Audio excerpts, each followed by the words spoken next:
Bismillahirrahmanirrahim. Assalamualaikum warahmatullahi wabarakatuh.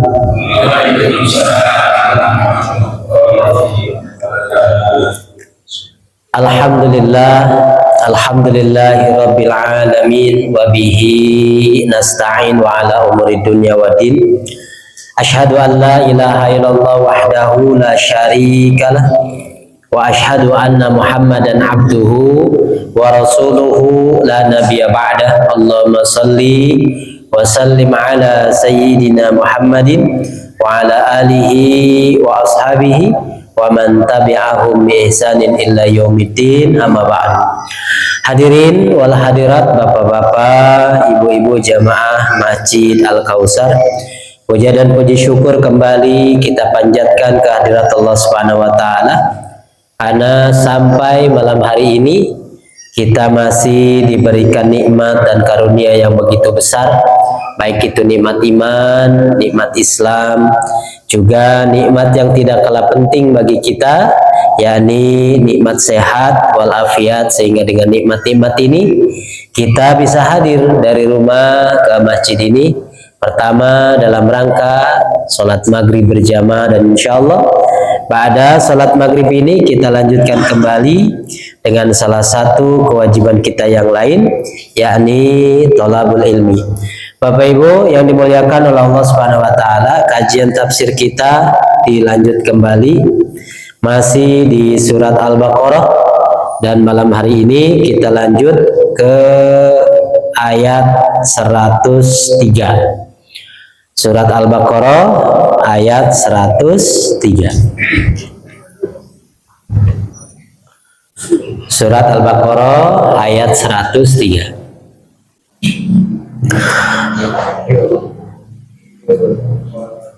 A'udzu billahi minasy syaithanir rajim. Bismillahirrahmanirrahim. Walau annahum amanu wattaqaw lamasubtum min indillahi khair.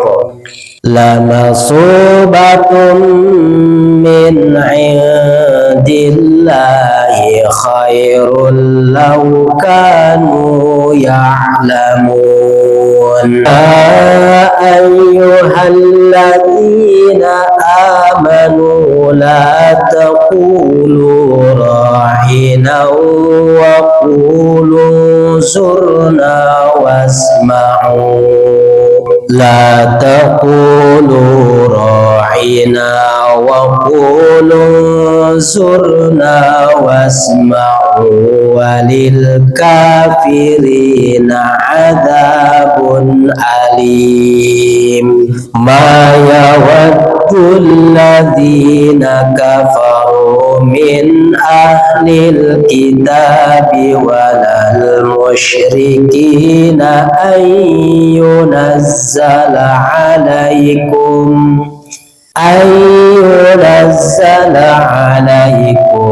min khairin min rabbikum wallahu yakhtassu bi rahmatihi man yasha'u wallahu dzul fadlil azim. Ma nansakh min ayatin aw nunsiha na'ti bi khairin minha aw misliha. Alam ta'lam anna Allaha ala kulli syai'in qadir. Sadaqallahul azim. Baik Bapak Ibu, malam ini kita bertadarus 4 ayat. Pada pertemuan yang lalu kita sudah membahas Quran surat Al-Baqarah ayat 102. Nah, ayat 102. Yani kita sudah membahas tentang masalah sihir ya Pak ya. Sihir dan kenapa itu sihir ternyata bisa beredar ya, di kalangan manusia, wabil khusus orang-orang yang sudah mendapatkan kitab. Padahal sihir itu jelas-jelas dalam hukum Allah, sihir merupakan salah satu dari dosa yang sangat besar. Maka siapa yang mengerjakan sihir dalam hidupnya, dia mempelajarinya dan dia mempraktekannya dalam kehidupan, maka dia telah divonis oleh Allah sebagai kafir. Jadi menggadaikan keimanannya untuk belajar sihir. Maka kita diperintahkan oleh Nabi Shallallahu Alaihi Wasallam untuk menjauhi 7 hal kemarin. Salah satunya adalah sihir. Walaupun sihir itu barangkali ada yang saya belajar sihir itu hanya untuk menolong orang misalkan. Nah ini tetap sihir itu pada dasarnya tidak boleh dipelajari. Nah kemudian ada yang bertanya, untuk apa Allah mengadakan sihir kalau ujung-ujungnya mengharamkan gitu Pak ya? Nah itu disebutkan oleh siapa tuh yang kemarin? Siapa Pak? Malaikat siapa namanya katanya? Harut Marut. Harut Marut itu ya, ketika keduanya mengajarkan sihir kepada manusia, sebelumnya dia sudah menasihati bahwasanya kami ini hanyalah fitnah, maka janganlah kalian kafir ya. Intinya apa? Janganlah kalian belajar sihir.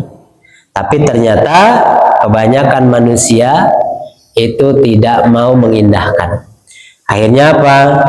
Dia tukarlah keimanannya dengan bisa belajar sihir tersebut. Nah maka pada pertemuan kali ini di ayat 103 Bapak Ibu, Allah Subhanahu wa taala menyampaikan walau annahum amanu, sekiranya mereka itu mengetahui. Siapa mereka itu? yakni orang-orang yang belajar sihir. Ya, yakni orang-orang Bani Israel dulu ya. Yang mereka alasannya kenapa belajar sihir? Karena syaitan itu mempengaruhi. Oh, belajar sihir aja, karena sihir itu kan asalnya dari siapa katanya? Dari Nabi Sulaiman. Oh, jadi Sulaiman itu menjalankan kerajaannya itu dengan sihir.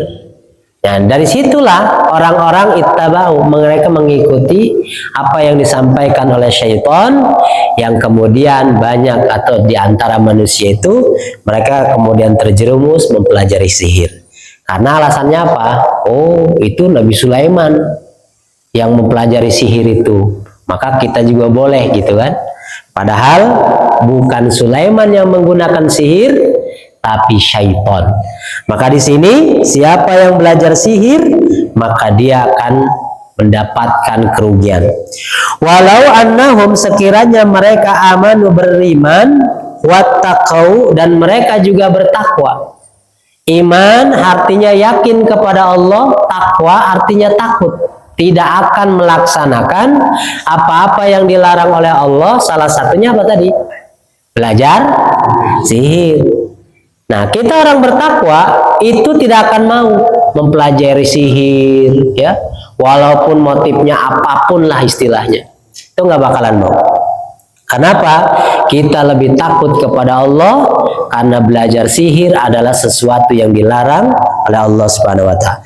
La masubatum min indillahi khairan. Niscaya kata Allah pahala besar ya, atau pahala di sisi Allah Subhanahu wa taala. La masubah itu pahala, Pak. Pahala dari mana? Pahala meninggalkan sihir, tidak mau mempelajarinya, kemudian dia fokus kepada perintah-perintah Allah dalam melaksanakan ketaatan kepada Allah. Ada orang, Pak, saking pengen kebal senjata, itu belajar sihir. Ada yang macam-macam ya Pak.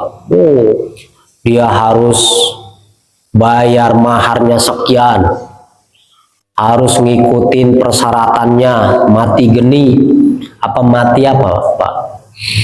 Puasa apa itu? Puasa masih mending Senin Kemis, itu juga banyak yang tepar ya Pak. Hari Senin dia buka sahur, bukanya hari Kamis, tepar itu orang, 3 hari nggak makan dia. Nah, ada orang yang demi sampai kepada tingkatan sihir yang dia inginkan, maka dia buat ritual ini dan itu. Nah, intinya itu dalam rangka melepaskan semua keimanan pada Allah Subhanahu wa Ta'ala. Nah, jadi kalau Bapak Ibu nih belajar sihir, tapi masih ada iman dalam dirinya sama Allah, masih ada rasa takut, berarti kalau yakinnya sama Allah berarti ragu kepada ilmu itu. Pokoknya ada tuh dijejerkan misalkan, udah dimasukin semua nih, coba pakai botol, prak gitu kan pecah, wah bagus, prak, ada satu nih yang masih iman sama Allah, nggak yakin nih sama ilmu sihir, wah nih parah nih saya, musyrik nih kayaknya. Pas dipukul pelentang, wah nggak yakin katanya nih, nggak yakin gitu. Benjol, nggak naik tingkatannya. Kenapa? Kalau belajar kekafiran harus melepas keimanan. Nah, maka kata Allah dikasihlah tuh, dikasih apa? Ya, dikasih pilihan. Kalau kamu belajar sihir di dunia tidak bermanfaat, di akhirat apalagi?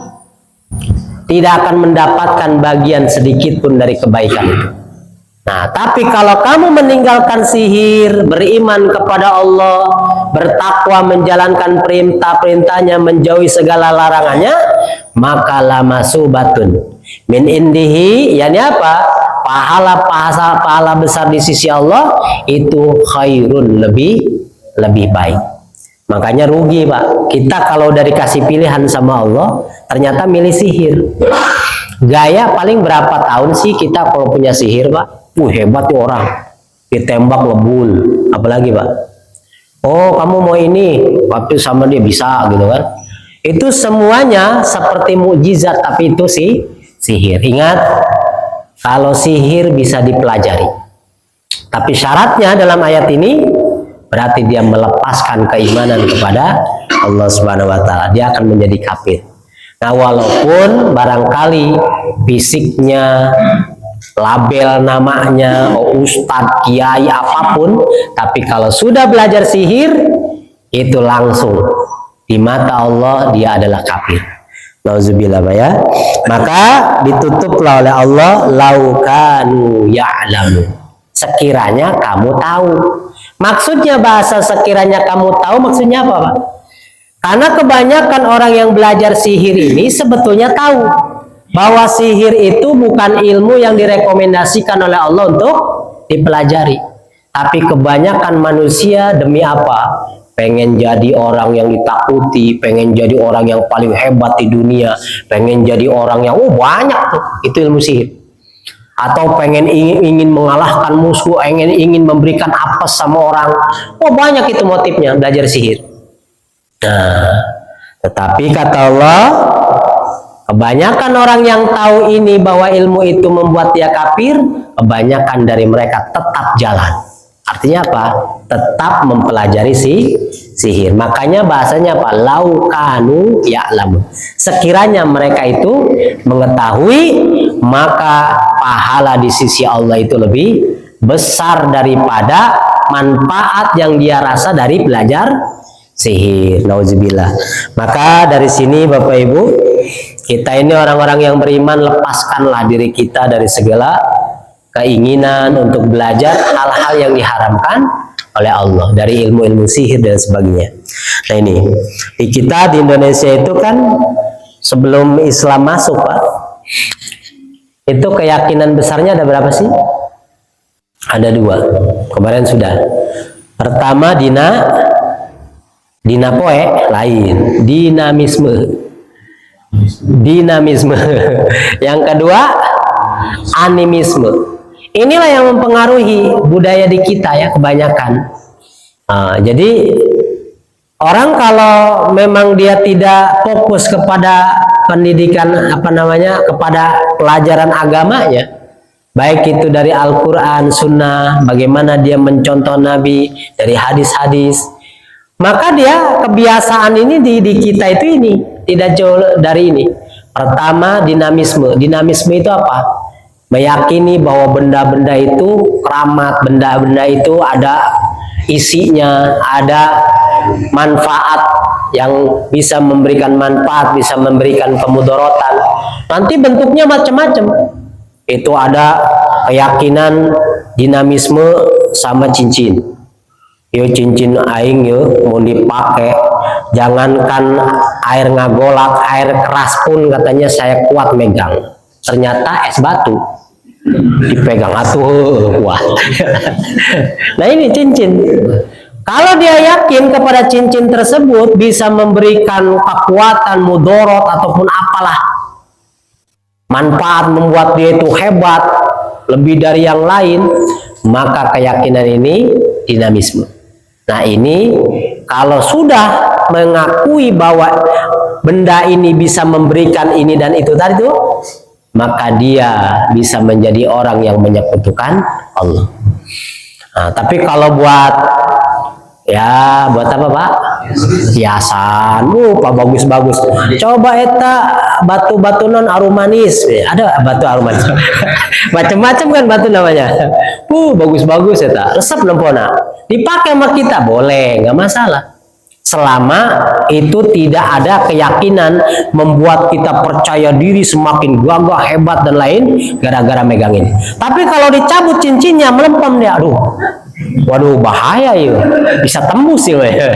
Nah itu namanya dinamisme. Dan itu kebiasaan itu ya pastinya kita merasa lah ya, di lingkungan kita itu dulu seperti itu. Kemudian animisme itu ya tadi masih meyakini roh-roh gentayangan gitu ya. Jadi kalau ada orang mati, rohnya itu masih gentayangan, bahkan bisa dipanggil, bisa apa lagi? Bisa nolongin orang hidup.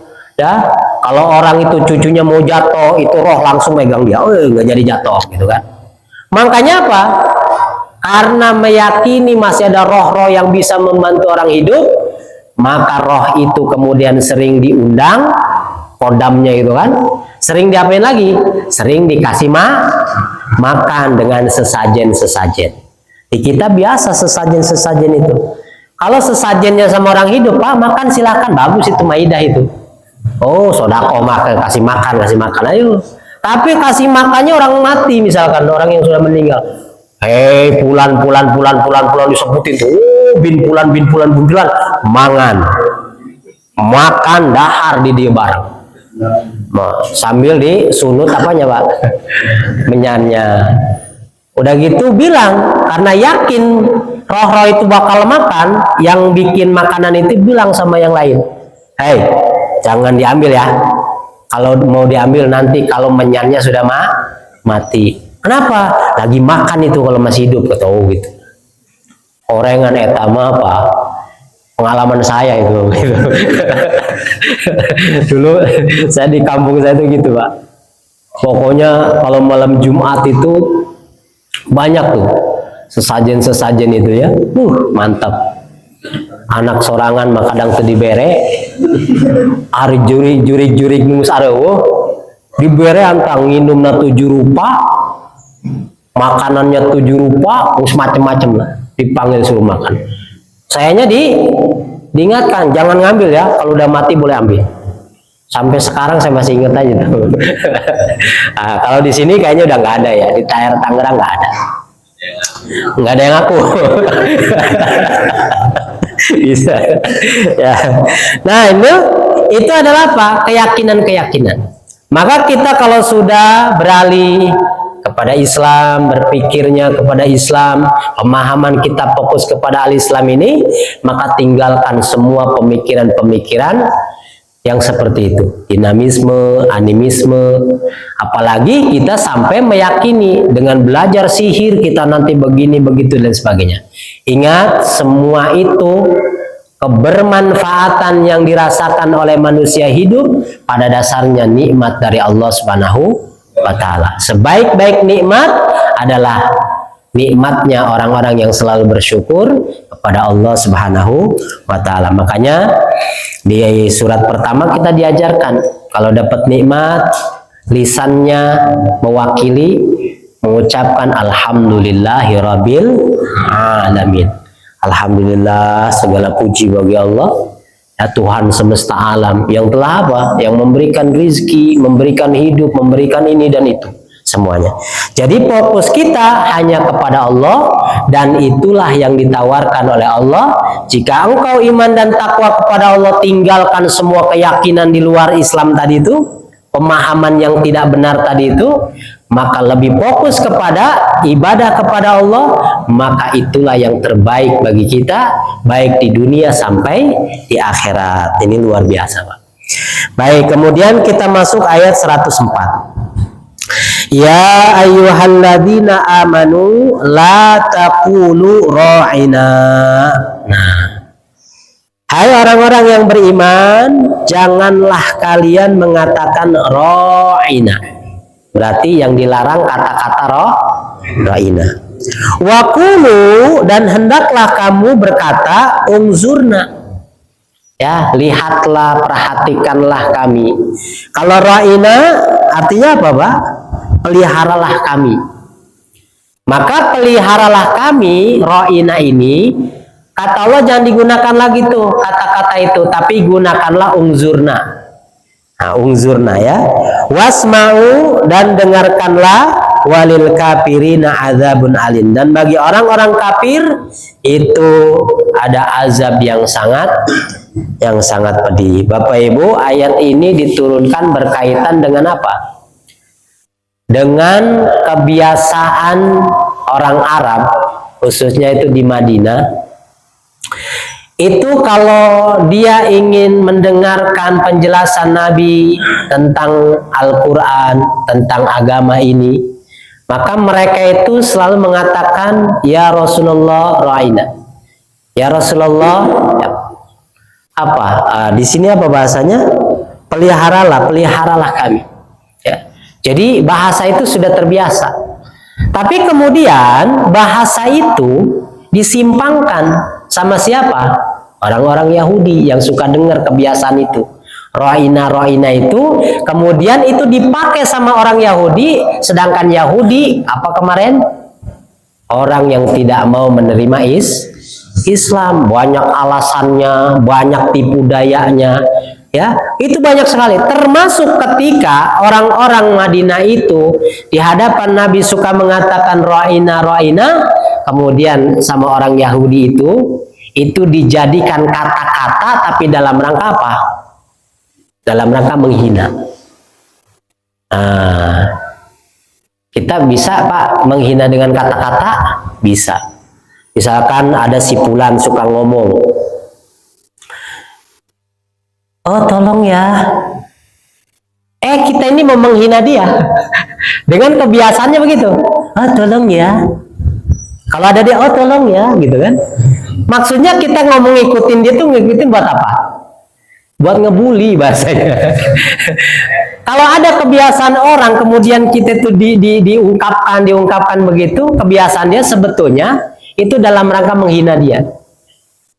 Kebiasaan orang kalau misalkan kalau bisa ngomong maaf ya, orang itu selalu kalau ngomong maaf ya, nanti pas ada temennya mau ngebully dia, itu dengan bahasa yang sama, maaf ya, padahal apa? Menghina dia sebetulnya, gitu kan. Nah ini peribahasa saja. Jadi dulu itu kebiasaan ro'ina itu biasa dilakukan diucapkan oleh sahabat Nabi ketika mereka itu ingin mendengarkan nasihat Nabi, mendengarkan penjelasan Nabi dan sebagainya. Maka itu digunakan oleh orang-orang Yahudi yang maknanya itu sebetulnya disimpangkan dalam rangka apa? Menghina Nabi Shallallahu Alaihi Wasallam. Jadi kalau ada sahabat Nabi mengucapkan ro'ina kepada Nabi, itu sebetulnya dalam rangka meminta sesuatu, penjelasan, ilmu dan lain sebagainya. Maka pakailah bahasa itu. Kalau orang sahabat Nabi itu ngomong ro'ina kepada Nabi, tujuannya apa? Takzim, ingin belajar sesuatu, ingin mendengarkan sesuatu. Tapi ketika kalimat ro'ina itu diucapkan sama orang yang mendustakan Islam, mendustakan Nabi Shallallahu Alaihi Wasallam, dan itu ngikutin kebiasaan orang yang beriman, berarti itu tujuannya apa? Menghina. Makanya kebiasaan umat Islam, Pak, kalau ketemu apa? Assalamualaikum. Waalaikumsalam. Gak usah gaya-gaya, Pak. Pokoknya umat Islam itu bahasanya kalau ketemu teman, saudara, Assalamualaikum. Waalaikumsalam. Minimal jawab. Kalau Assalamualaikum warahmatullah, tambahin sama kita. Waalaikumsalam warahmatullahi wabarakatuh. Assalamualaikum. Waalaikumsalam warahmatullah. Sedekah kita warahmatullahnya. Itu ya, minimal. Kalau malas-malas sama Assalamualaikum, Waalaikumsalam. Orang Yahudi melihat tuh orang Islam itu kalau ketemu sama Nabi, sama sahabat-sahabat yang lain, sama temannya, saudaranya, itu selalu mengucapkan Assalamualaikum, Waalaikumsalam. Karena apa? Itu salah satu bukan hanya sapaan tapi doa. Nah, orang Yahudi ikut-ikutan, tapi tujuannya bukan menyampaikan salam, yakni memberikan keselamatan buat kalian, enggak. Tujuannya apa? Ngalelewe, alias ngeledek, alias ngehina, alias nyumpahin. Maka Assalamualaikum diganti sama mereka. Apa tuh? Assalamualaikum. Sepintas sama ya, Pak. Assalamualaikum gitu kan. Nggak tahu Assalamualaikum. Samu itu artinya apa? Modar sia gitu kan. Binasa kamu kan. Maka kata Nabi, jika ada orang kafir mengucapkan salam gitu, salam walaupun kedengarnya itu, maka jawablah oleh kalian waalaikum. Nggak ada salamnya. Assalamualaikum. Waalaikum. Modar sia-sia nu modar gitu bahasa. Itu bahasa ya, bahasa. Jadi kalau ada orang yang tidak beriman kepada Islam tapi kemudian sok-sok memakai kalimat-kalimat Islam itu sebetulnya adalah penghinaan. Kalau ada orang kafir kemudian sok-sokan Assalamualaikum gitu kan, padahal dia sendiri mendustakan Islam, itu maknanya bisa menghina ataupun bisa itu tadi. Makanya kita di situ kebiasaan ini kalimat ro'ina kemudian digantilah oleh Allah. Janganlah kau pakai lagi tuh kalimat ro'ina, pakailah unzurna. Karena ro'ina itu disimpangkan maknanya jadi rauna. Rauna. Ya Nabi rauna gitu kan. Nah, rauna itu apa? Mohon maaf kasar lagi ya. Bodoh, nggak berakal gitu kan. Nah itu tadinya mah kita baik yang dilakukan oleh para sahabat, tapi disimpangkan sama orang Yahudi itu ternyata itu penghinaan kepada Nabi Shallallahu Alaihi Wasallam. Nah barangkali orang-orang yang tidak paham ya biasa aja, tapi kalau orang yang paham maka inilah salah satu penghinaan yang besar kepada Nabi Shallallahu Alaihi Wasallam. Maka kita diingatkan oleh Allah, jangan pakai itu lagi. Nah, gitu kan? Wasma'u, dan dengarkanlah. Nah, dengarkanlah maksudnya apa? Ya, kita kalau dinasehati oleh Nabi, disampaikan ayat-ayat Al-Qur'an, maka dengarkan. Sami'na bahasa kitanya. Kemudian wa atokna, jangan wa asoina. Kan kemarin orang-orang Yahudi wa asoina. Kami mendengar tapi kami nggak mau melaksanakan. Nah itu dia. Maka kata Allah, walil kafirina adzabun alim, bagi orang-orang kafir yang mendustakan itu adalah azab bagi mereka, azab yang sangat pedih. Nah Bapak Ibu, pelajarannya apa sih kalimat ini nih, ayat ini? Pertama ya, ajarannya ini tentang adab. Kita ini umat Islam itu harus menjunjung yang namanya adab. Jadi adab itu di atas ilmu. Awas ya Pak, adab di atas ilmu. Maksudnya apa? Bukan berarti adab itu melebihi ilmu, bukan. Tapi adab itu di atas ilmu. Seperti rumah ada atapnya. Ngomongnya gimana Pak? Atap itu di atas rumah. Apakah atap itu lebih berharga daripada isi rumah? Ya enggak. Tapi rumah kalau nggak ada atapnya, isi rumah bisa jadi nggak berharga. Aduh, kehujanan, macem-macem. Sama orang yang berilmu itu harus menjunjung apa? Adab, akhlaknya dan lain sebagainya. Maka akhlak kita kepada Nabi itu jangan sampai mengikuti akhlak-akhlak orang kafir. Berarti umat Islam itu akhlaknya harus menjauhi, menyelisihi daripada akhlak-akhlak orang kafir. Makanya kita itu Pak ada tuh tentang masalah tasabuh. Itu sama, ini masalah ini juga. Kita ini intinya jangan mengikuti kebiasaan orang-orang kafir.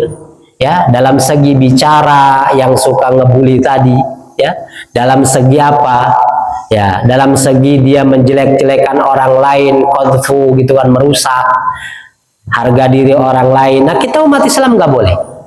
Bahkan kita ini Pak diingatkan sama Nabi, siapa yang menutupi aib saudaranya, aib saudara ya, udah tahu kita tuh, wah saudara kita itu punya aib, namanya manusia kan.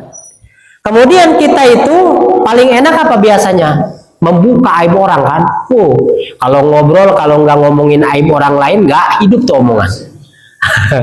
Jadi kalau ngobrol, kalau nggak ngomongin orang, pasti nggak enak Pak. Cepet habis omongannya. Tapi kalau ngomongin orang, kata tebeak-beak. Habis itu orang, dikelucuti itu badannya semuanya itu sama omongan kita itu. Nah, kita itu jangan sampai mengikuti kebiasaan orang-orang kafir.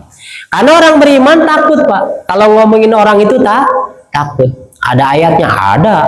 Surat apa tuh Pak? Al-Humazah.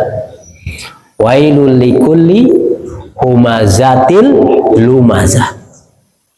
Ngomongin di depan temenang, ngomongin di belakang ngomong. Di depan juga nggak boleh. Kenapa?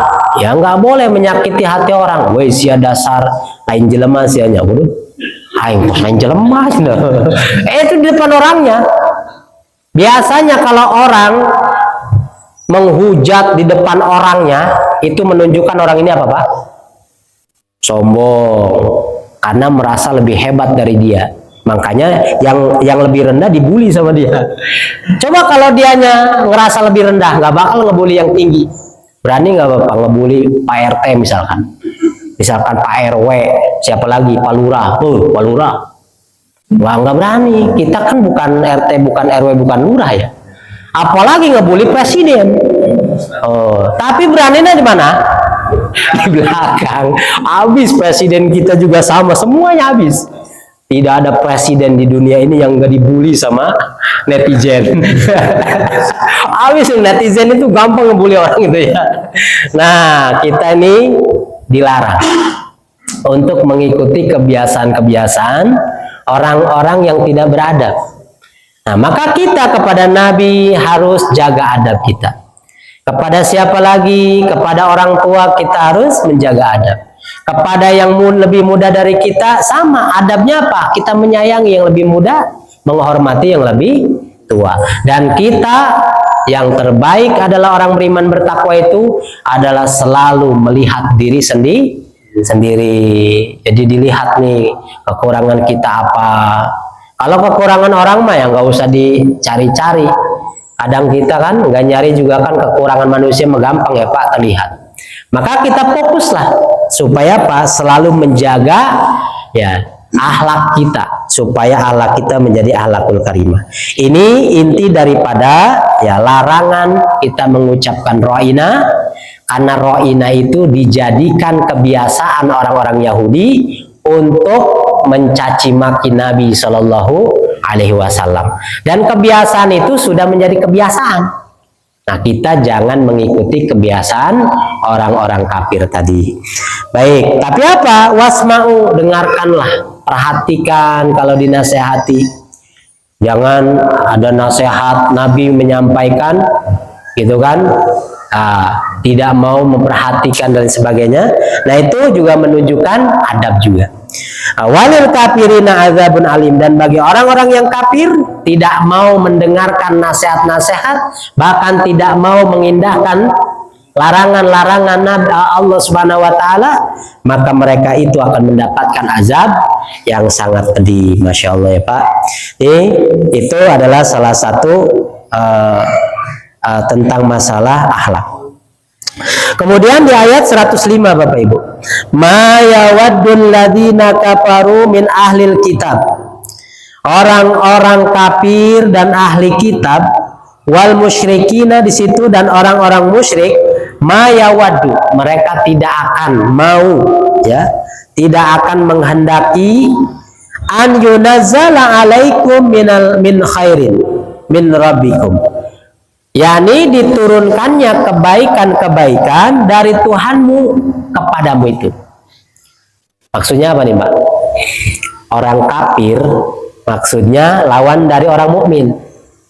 Orang di luar mukmin, tambah lagi orang musyrik. Orang musyrik apa? Orang yang menyembah selain Allah, kasarnya, lebih luasnya. Mereka itu yawaddu itu apa? Menginginkan, menghendaki. Tidak akan ingin atau tidak mau, tidak menginginkan apa? Kalian itu orang-orang yang beriman mendapatkan kebaikan dari Allah yang diturunkan kepadanya. Gak bakal mau. Dalam hal ini konteksnya apa Pak? Orang Yahudi itu tidak pernah suka kepada umat Islam, khususnya tidak pernah suka kepada Nabi Muhammad SAW. Kenapa? Karena beliau mendapatkan kenabian dari Allah Subhanahu wa Ta'ala. Bahasanya gini, aduh, kenapa sih harus Muhammad yang dapat? Iya sih, dia selalu memohon, ya Allah, utuslah seorang nabi dan rasul yang dengannya kami akan berperang, kami akan berjuang, kami akan mengalahkan musuh-musuh kami. Pas turun Nabi, ternyata bukan garis keturunan Bani Israel. Maka mereka itu tidak suka. Makanya walaupun hatinya tahu betul Nabi Muhammad itu seorang Nabi dan Rasul, berbagai macam alasan, berbagai macam perdebatan yang disampaikan kepada Nabi, semuanya telah dikalahkan hujah-hujah itu melalui Al-Quran, ya. Dan mereka sendiri sudah banyak berjanji. Misalkan kemarin, hai Muhammad, hai Abu Qasim, kalau kamu bisa menjawab 4 gitu kan, pertanyaan ini, maka kami ini siap masuk Islam. Itu kan janji Pak. Kata Nabi, benar itu? Benar. Ya Allah, saksikanlah. Kenapa begitu? Kata mereka apa? Karena 4 hal ini tidak akan bisa dijawab, tidak akan bisa diterangkan kecuali oleh seorang Nabi dan Rasul. Karena itu hanya diketahui melalui wahyu. Nah, melalui Taurat kalau dulu. Kalau Nabi Muhammad betul seorang Nabi dan Rasul, pasti tahu tuh masalah 4 hal itu. Ternyata 4-4-nya dijawab dengan benar, tapi kata mereka, ujung-ujungnya apa Pak? Dusta juga. Nah, ujung-ujungnya ini gara-gara temanmu itu Jibril, keluarlah tuh bahasa. Jibril itu musuh kami, maka kami tidak akan mau ikut dengan. Itu alasan yang tidak masuk akal. Nah, tapi itu ternyata menjadi ancaman bagi mereka. Kata Allah, siapa yang memusuhi Jibril, para malaikat, termasuk Mikail gitu kan, misalkan, maka sesungguhnya Allah menjadi musuh bagi orang-orang kafir. Jadi siapa yang mengingkari salah satu rasul, baik itu dari kalangan manusia ataupun malaikat, maka dia sebetulnya telah kafir. Nah, itu gara-gara pengeles tuh Pak. Berapa banyak kita ini Pak, orang-orang Islam itu gara-gara ngeles, sampai terjerumus menjadi kafir. Hei, puasa tuh puasa, bener sih puasa, puasa. Padahal mah tilo puasa Ramadan. Jelas Pak, orang yang nggak mau puasa Ramadan, jelas dia walaupun tahu dia bahwa puasa itu adalah rukun Islam, wajib. Standar keislaman kita ini salah satunya adalah menjalankan ibadah puasa Ramadan. Tapi banyak umat Islam itu yang dengan ringannya, bahkan dengan bangganya, sombongnya meninggalkan puasa Ramadan. Jangankan takut sama manusia, sama Allah juga nggak takut. Wah, boro-boro sama Allah yang nggak kelihatan, sama manusia aja yang kelihatan udah nggak punya rasa malu misalnya.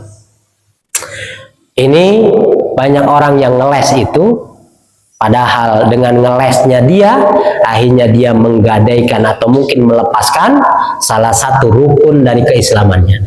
Nah, ini adalah kebiasaan-kebiasaan buruk.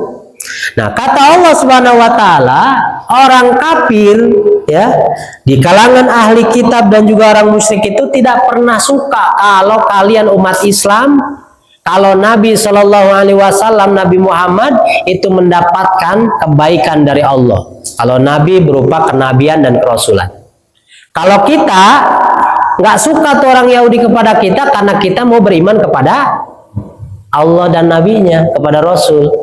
Nggak suka itu mereka. Makanya di surat nanti ketemu, apa udah kelewat ya? Belum. Walan tardo angkal yahudu walan nasoro hatta bi'amilatahum. Tidak akan ridho Yahudi wan Nasara sampai kepada kita ini, sampai kita ini mengikuti agama mereka. Makanya Bapak Ibu, kita itu nggak usah atas nama toleransi, kita itu sampai berbaik-baik sama orang kafir gitu kan. Pengen kelihatan, oh ini paling toleransi nih. Buka puasa di masjid harusnya, ini buka puasa di gereja. Nanti bentar lagi puasa kan Pak? Kita jangan ngikut-ngikut lah ya. Buka puasa itu nggak usah di gereja ya. Nah, kebaikan itu lebih bagusnya di mana? Ini masjid masih luas. Terus di mana lagi Pak? Ya rumah-rumah kaum muslimin masih banyak. Ngapain harus di tempat ibadah orang lain? Nah, ini kita bukan berarti menghina mereka ya. Tetapi apa? Kita punya batasan dalam urusan agama, lakum dinukum waliyadin. Coba Pak, Nabi Muhammad waktu di Madinah, kira-kira di sana agamanya apa aja Pak? Ayo. Ada Islam di Madinah itu kan? Ada Nasrani, ada Yahudi, ada yang memang orang yang menyembah berhala juga ada ya. Di sana itu berapa tahun Nabi itu di Madinah dakwah sampai jadi presiden itu. Ternyata di sana di Madinah itu 10 tahun itu berdakwah Islam. 10 tahun. Nah, sepanjang waktu di Madinah puluhan tahun begitu ya. 10 tahun lah paling cepatnya itu berkisaran turunnya Al-Quran. 13 tahun di mana? Di Mekah, kemudian 10 di Madinah enggak. Nah, Nabi di situ itu tuh berdampingan dengan orang Yahudi, dengan orang Nasara. Bahkan pernah dapat cerita ini Pak. Nabi kalau lewat suka ada yang ngeludahin cuh gitu kan. Waduh, ternyata yang ngeludahin siapa? Orang Yahudi. Jalan setiap ke situ pasti diludah. Pada suatu saat Nabi ke situ udah siap-siap pasti ngeludahin, ternyata loh kok mana yang ngeludahin? Nggak ada. Tanya sama orang yang tinggal di atas itu kemana? Oh sakit. Di mana? Ya di rumah sakit lah, di mustasfa gitu kan. Nabi ngejenguk. Ternyata orang ahli kitab. Mereka dia nangis. Ternyata temannya yang ahli kitab belum pada nengok, orang yang setiap hari diludahi nengok duluan. Luar biasa ya Pak. Nah itu akhlak Nabi sampai segitunya Pak. Coba, pernah gak kita itu mungkin nih kalau ada riwayat-riwayat yang menunjukkan Nabi itu atas nama toleransi dengan orang Yahudi, mohon maaf, kayak itu tuh, kayak misalkan puasa Ramadan, oh bukannya di tempat Yahudi misalkan, atau di tempat Nasoro misalkan, pernah ada nggak? Nggak ada. Bahkan saya juga belum dapat ya Pak, belum dapat. Tapi kalau ada boleh kita share bareng-bareng. Nabi walaupun jadi pemimpin di Yasrib, belum pernah Nabi itu misalkan pas hari raya mereka itu Nabi mengucapkan selamat atas mereka itu. Belum pernah. Tapi kalau ada silahkan kita bisa sharing-sharing. Takutnya ya namanya kita kan ilmunya bertingkat-tingkat, ada yang sudah tahu, ada yang belum. Kalau ada silahkan kita sharing. Kalau Nabi pernah mengucapkan selamat kepada mereka, ya kita berarti ada contohnya. Kalau nggak ada, kita nggak usah. Pengen kelihatan tasamuh kita bagus, toleransi kita bagus, kita sampai berbaik-baik kepada mereka. Karena ayatnya sudah jelas, mereka tidak akan baik kepada kita, tidak akan ridho kepada kita sampai kita mengikuti gaya-gaya mereka, milah-milah mereka. Inilah makanya dalam urusan agama yang saya tahu untuk saat ini, lakum dinukum waliyadin. Tapi Nabi tidak pernah mengajarkan umat Islam satupun untuk merusak ibadah-ibadah mereka, untuk merusak sarana-sarana ibadah mereka. Bahkan Bapak Ibu, kalau kita nanti nih sampai ke ayat-ayat tentang Al-Baro'ah ya, perang-perang, tentang apa nanti di surat Ali Imran banyak tentang perang Badar, perang Uhud. Nabi itu kalau mau berperang itu di briefing tuh tentara-tentaranya. Kata Nabi, berperanglah di jalan Allah. Tapi jangan kau bunuh anak-anak, jangan kau bunuh para perempuan, jangan kau bunuh orang-orang tua, jangan kau rusak tempat-tempat ibadah apapun itu, gereja kayak apapun, nggak boleh. Termasuk ahlinya, ashabnya. Misalkan mereka kiainya di situ, bukan kiainya apa namanya kalau itu. Pokoknya itulah ya. yang mengisi itu ibadah, tempat ibadah mereka itu jangan dibunuh. Ya, jangan dibunuh. Nah, kenapa? Karena mereka tidak memerangi umat Islam. Coba Pak, perang aja itu orang Islam dilarang membunuh mereka. Pembesar apa namanya? Ya, ahli-ahli ibadah mereka itu nggak boleh. Anak-anak kecil dan sebagainya. Apalagi nggak masa perang begini, pada takut. Umat Islam radikal. Takut di ini, makanya dijaganya luar biasa kan kalau zaman sekarang. Kenapa? Takut ada umat Islam yang katanya begitu misalkan. Nah, kalau kita kembali kepada akhlak Nabi, Nabi tidak pernah mengajarkan kita ini berbuat jahat kepada orang lain, termasuk dalam keadaan berperang. Kita hanya boleh memerangi orang-orang kafir yang harbi, yang memerangi umat Islam. Tapi rakyat sipil dan lain sebagainya tidak boleh diperangi, apalagi dibunuh dan sebagainya. Nah, ini adalah bagaimana akhlak Nabi mengajarkan kepada kita. Tapi sebaliknya mereka tidak suka kalau kita ini menjadi orang-orang yang tunduk patuh kepada Allah, masuk Islam dan menjadi pengikut Nabi Muhammad sallallahu alaihi wasallam. Wallahu yahtasu bi rahmatihi may yasha wallahu dzul fadlil azim. Allah mengkhususkan rahmatnya kepada siapa yang dia kehendaki, dan Allah itu sangat besar yang namanya keutamaan-keutamaannya. Jadi Allah mau memberikan keutamaan kepada siapa yang dikehendaki, itu hanya Allah. Kita nggak bisa campur tangan. Ada orang yang dikayakan, tidak ada yang bisa memiskinkan kalau Allah mengayakan. Ada orang yang dimiskinkan oleh Allah, tidak ada yang bisa mengkayakan kalau Allah sudah memiskinkan. Kalau Allah memuliakan seseorang, tidak ada yang bisa menghinakan, atau sebaliknya kalau Allah sudah menghinakan seseorang, tidak akan ada yang bisa memuliakannya. Maka semua itu adalah karunia dari Allah Subhanahu wa ta'ala. Kita tidak boleh iri kepada orang lain, tapi lebih bagusnya apa? Kita banyak-banyak melihat diri sendiri, lebih fokus kepada kebaikan-kebaikan diri sendiri. Baik, itulah Bapak Ibu, karena waktunya sudah habis. Mudah-mudahan apa yang kita pelajari ayat 103 sampai ayat 105 surat Al-Baqarah ini, kita bisa mengambil hikmah-hikmahnya dengan baik, sehingga pada kehidupan sehari-hari kita bisa berkaca, belajar dari apa yang kita pelajari dari ayat-ayat Allah Subhanahu wa taala. Kita tutup kajian ini dengan sama-sama membaca doa kafaratul majlis. Subhanakallahumma wa bihamdika asyhadu an la ilaha illa anta astaghfiruka wa atubu ilaik. Wassalamualaikum warahmatullahi wabarakatuh. Ya Nabi salam alaika, ya Rasul salam